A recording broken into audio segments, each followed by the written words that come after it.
Okay, let's just dive in. Imagine this for a second. Just picture it. Every single lie you've ever told, just out there. Public knowledge. Wow. Yeah. Not just the big ones, but every little fib. Your family knows, your friends know, colleagues, strangers, everyone. That's quite a thought experiment. Take a breath with that, seriously. What's left? What part of your life, your relationships, your reputation, what actually survives that kind of exposure? It immediately makes you think about vulnerability, doesn't it? How much relies on, well, things not being said. Exactly. The things unsaid, the little edits. Could we actually operate in a world with zero deception, just raw honesty all the time? It's a fundamental question, really. Could society, could your closest relationships even handle that? Total, unfiltered truth. I mean, think about the social niceties. Great to see you when you're secretly exhausted. Right. Or nodding along politely to a story you've heard a million times. Could we function without that? Or would it just be chaos, constant conflict? Well, philosophers have definitely chewed on this. Plato talked about the noble lie, right? The idea that some untruths might be necessary for the good of the whole. So it throws that idea of transparency as the ultimate good into question. It really does. Right. Is total honesty always the best policy? Or can it actually be, destructive sometimes, tearing things apart? It reminds me, I remember this one time feeling completely underwater, just trying to keep it together. Someone asked, "You okay?" And the automatic response is, "I'm fine." Just popped out. Felt like I was sparing them, a small kindness. But was it? Or was I just protecting myself? Avoiding the awkwardness, the vulnerability? That little moment that I'm fine, it really highlights something crucial, doesn't it? How often lies are tangled up with protection. Protecting ourselves, yeah, but maybe others too. Often others too. And that immediately makes judging lies much more complicated than just truth good, lie bad. The context matters. The why. Absolutely. Intention, consequences. Yeah. You can't separate them from the act itself. Which is weird because culturally, we seem to really condemn lying. Politicians caught out, CEOs, that neighbor who definitely did borrow your hedge trimmer. There's public shame involved. Huge shame. And yet, our actual daily lives are swimming in these little evasions, these social lubricants. It seems like a massive contradiction, right? We demand honesty, but we kind of rely on dishonesty. Is that what it is? A fundamental hypocrisy. It points to this tension in our expectations. We say we value authenticity, be yourself, all that. But we also enforce these unspoken rules of behavior, right? Which often requires a bit of performance, a managed self. Oh, like our online lives. That's a perfect example. Exactly. The curated feeds. The perfect holiday snaps, the career wins, the effortless brunch photo. It's a performance, a collective one, almost. We all sort of agree to present this polished version. Is that just a massive, comfortable lie we're all telling each other online? It's fascinating how normal that's become. But does it actually connect us? Or is it maybe making genuine, messy connection harder? That's a heavy thought. Here's one that gives me chills sometimes. Oh, wow. What if the people who make a big show of being brutally honest, what if they're actually the most skilled liars? Using honesty as a weapon or a shield. That taps into some deep psychology, doesn't it? Yeah. The shadow side. Sometimes that unflinching truth can just be aggression in disguise. Yeah.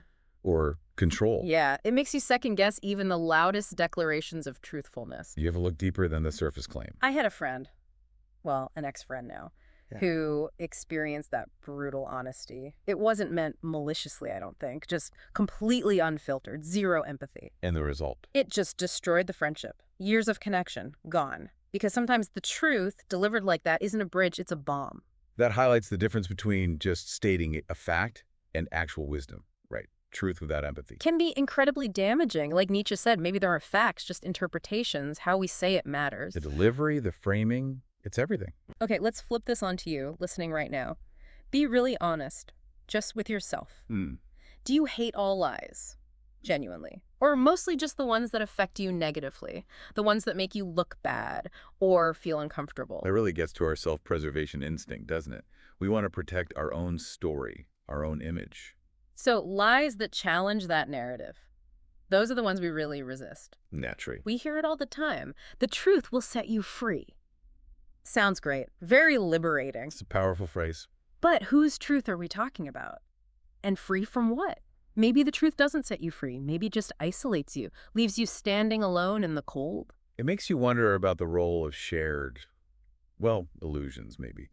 Could it be that some collective fictions actually hold us together? Like founding myths, national stories. Exactly. Stories that give a sense of shared identity, even if they aren't, 100% factually accurate down to the last detail. Right. They serve a purpose. History's full of them. These grand narratives that conveniently skip over the messy bits. And when those narratives start to unravel, when the less than truthful parts come out, Does the whole thing start to shake? it can trigger huge shifts. Revising history, for example. It's often painful, but maybe necessary for a society to recalibrate. Okay, quick internal check-in for everyone listening. Right now, what's one tiny lie you've told yourself today, Hmm. just to get through? About your job, maybe. Your relationship. Just notice it. Feel its weight, however small. That's self-awareness, just acknowledging those little internal narratives we build. That's the starting point, isn't it? Understanding our own relationship with truth. Because often it's those tiny, seemingly harmless lies we tell ourselves that actually have the biggest impact. They shape our choices, our perceptions. And think about how quick we are to call other people fake. We judge authenticity pretty harshly. But how much of the you that you show the world is really the raw, unedited version? Isn't there always some performance, some adaptation? Jung called it the persona, right? Yeah, Right. the social mask. We need it to navigate the world. But the danger is, Getting stuck in the mask, forgetting who's underneath, losing that connection to your actual self. okay, stark choice time. Imagine you had to pick a life wrapped in a comforting lie where you feel safe, loved, secure, Versa. versus facing a devastating truth. One that might shatter everything, but leaves you utterly alone. Which do you choose? Oof. That really pits our need for connection against reality, potentially. Sometimes the idea of truth feels less important than the feeling of belonging, doesn't it? It's a deeply personal calculation, and probably an agonizing one for many. Just look around. Politics, advertising, dating apps, international relations. It feels like so much of it relies on skirting the truth. Strategic ambiguity, maybe? Yeah. Is society, as we know it, even possible without that? Without some fundamental level of not quite lying, but not quite telling the whole truth either? The machinery of social life often depends on politeness, on smoothing things over, which inherently means stepping away from absolute literal truth sometimes. Does that mean all lies aren't created equal, morally speaking? It certainly complicates a simple black and white view. Okay, quick round. Ever buffed up your resume just a bit? Faked liking a truly awful gift. Made up an excuse to skip something you dreaded. These micro-deceptions, Yeah. they're pretty common, aren't they? So where's the line? Is there even a clear line? Or is it just fuzzy? Well, our judgment seems pretty flexible, doesn't it? We're often much tougher on other people's lies than our own. Huh. Yeah, that sounds about right. Reveals our own biases, maybe. Definitely subjective. Here's a personal one. I think of myself as valuing honesty deeply, but I lie to my kids. To protect them. Yeah, to shield them from things I think are too harsh for them right now. Am I a hypocrite? Or is that just parenting? It's that classic ethical dilemma, isn't it? Truthfulness versus causing harm, or versus beneficence doing good. Where does protection become harmful deceit? It's a tough one. There often isn't an easy answer. Is it okay to lie if it genuinely prevents significant suffering? I heard this story once about loving lie. Someone withheld a truth that would have absolutely destroyed their loved one. And you grapple with the morality of that. Totally. Was it incredibly compassionate? Or was it a fundamental betrayal of trust, denying them reality? I still don't know. The long-term effects of either choice, telling the truth, or lying can be so hard to predict in those situations. Right. It makes the judgment call incredibly complex. Maybe. Maybe some truths are just too damaging, and some lies are actually necessary kindnesses. Does that idea make you uncomfortable? Yeah, it kind of does. It feels wrong somehow. That discomfort comes from the clash between our ideal of pure truth and the messy reality of human feelings and social bonds. It challenges easy answers. And the irony. We perform our virtue online, right? Railing against fake news, calling out lies. While offline, We're doing our own little dance with deception every day. The gap can be pretty huge. the digital world definitely amplifies that. The pressure to project this perfect, authentic, but actually curated self is immense. Think about your closest relationships. Seriously. How many rely partly on unspoken things? Truths you both kind of know, but never say out loud. Those polite fictions, maybe.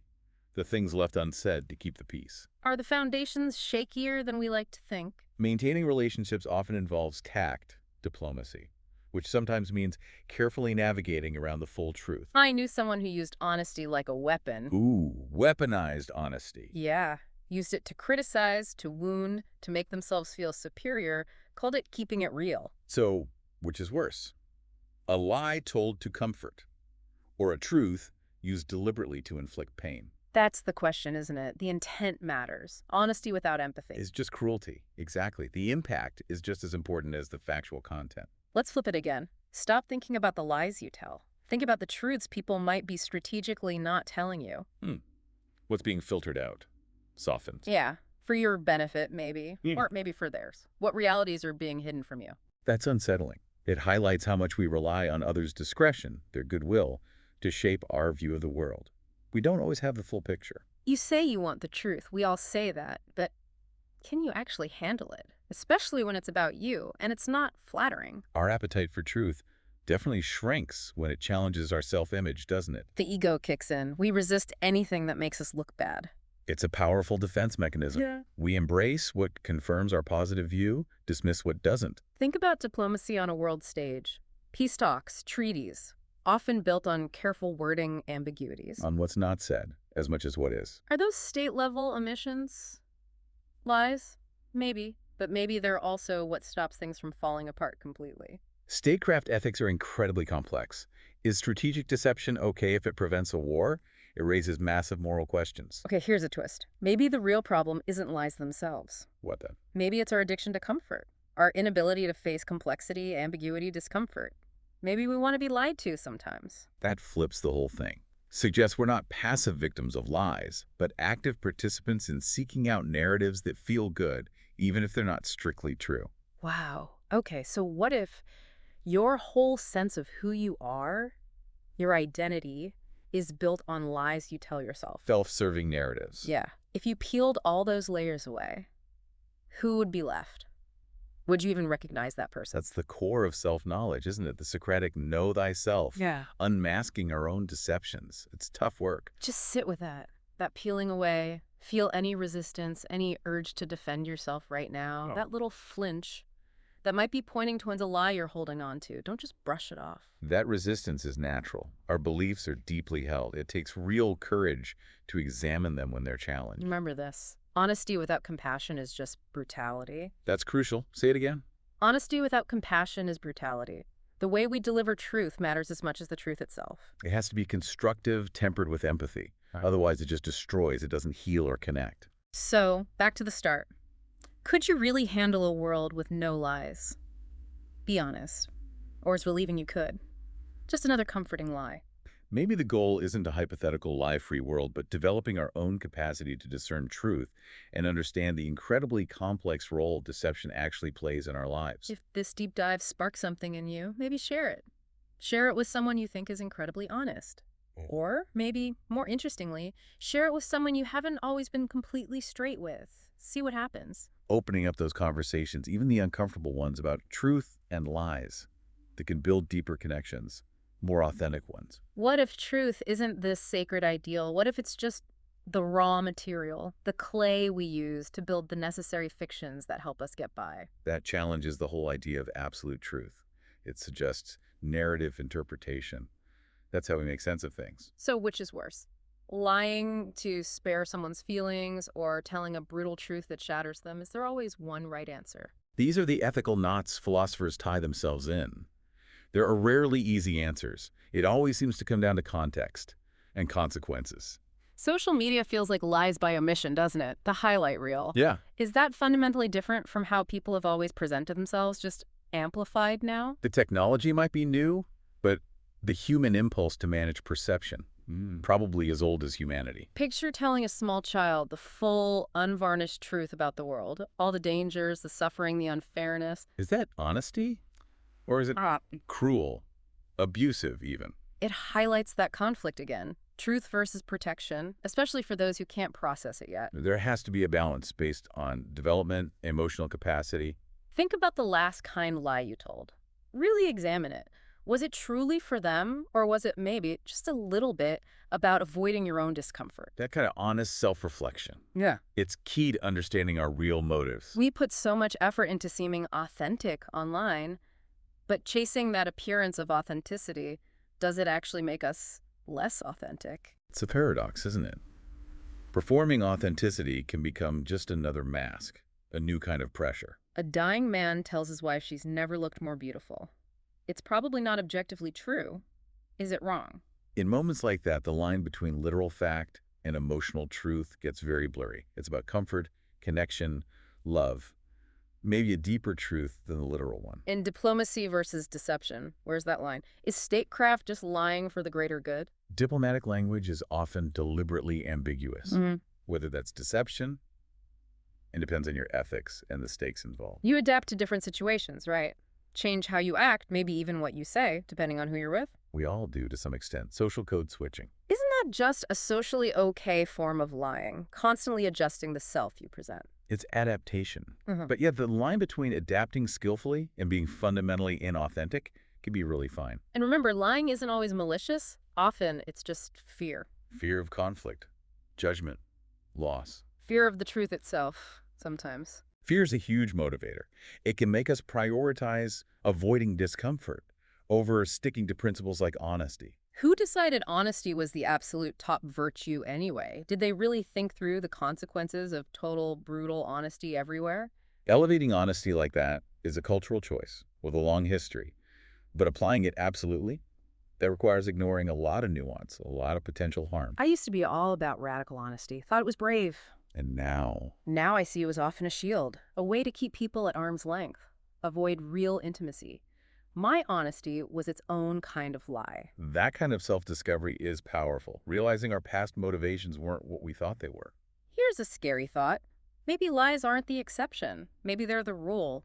The mortar holding the whole fragile structure of society together. A provocative idea that social fictions might be in some ways necessary. There's probably one core lie you tell yourself every day, just humming away under the surface. Can you hear it? Learning to spot those ingrained personal myths, that's a huge step towards authenticity. Ever stayed silent when you saw something wrong? Felt injustice but said nothing? Was that silence a lie? A lie of omission, allowing harm to continue? It raises big questions about responsibility, doesn't it? When is silence complicity? Maybe there's no such thing as absolute truth, just perspectives. And maybe some perspectives need editing, just to survive. Postmodern thought really digs into that, the subjective nature of reality, the power of interpretation. Maybe we lie for each other to keep the social contract going, to maintain this shared reality we've built, however shaky it is. Social cohesion often relies on that kind of mutual politeness, that shared understanding, which isn't always the full, literal truth. If every mask, every facade you wear just vanished right now, would you actually like the person underneath? That hits hard. It's about self-acceptance, isn't it? And the journey towards being okay with the unedited self. You can't really grasp truth and lies until you admit how you benefit from deception. Your own lies and the lies others tell that make your life easier. Owning our own complicity. It's uncomfortable, but necessary for a realistic view. Final hypothetical. If telling the absolute truth right now meant losing everything, job, relationships, reputation, would honesty still be number one? That forces us to confront the clash between ideals and survival instincts. Where are our limits? And it's not just the big lies, it's the constant stream of tiny ones. Polite nods, forced smiles, strategic silences. They add up. Those seemingly small things shape our reality, our relationships, our integrity. Looking back years from now, what truth will you wish you'd told? What lie will you wish you could undo? Reflecting on that can really guide our choices moving forward, learning from the past. Maybe the most honest thing we can actually do is just admit that lies are sometimes necessary, or at least useful. Perhaps embracing the complexity, the ambiguity, is more honest than pretending we can achieve perfect, constant transparency. Okay, full disclosure, I lie. Daily. Small ways, big ways, sometimes it feels functional. Human, almost. And the truth is, You probably do too. acknowledging that universality, it can build empathy for ourselves and for others caught in the same web. Because we are all tangled in it, this web of truth and lies. Maybe the goal isn't to escape it, but just to see it more clearly. Awareness over perfection. Understanding the dynamics rather than chasing an impossible ideal. That world without lies we imagined at the start. For creatures like us, social to our core. Maybe it's just a fantasy. A beautiful, but impossible one. Our need for connection might inherently involve communication that isn't always strictly literal. Let's end on this note, maybe uncomfortable. We don't really hate lies.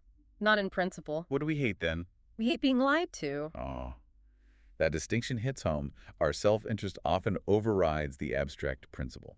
Feel that. That lingering thought, maybe a little unease. Sit with it. Might be worth revisiting this whole thing. Reflection takes time. These aren't easy ideas to digest in one go. So maybe send this to that friend you think is brutally honest. Or even better, send it to someone you haven't always been totally straight with. See what conversation starts. Opening dialogue, even uncomfortable dialogue, is how we build understanding. Authenticity grows from that. This has been The Deep Dive. We question everything, especially the comfortable parts.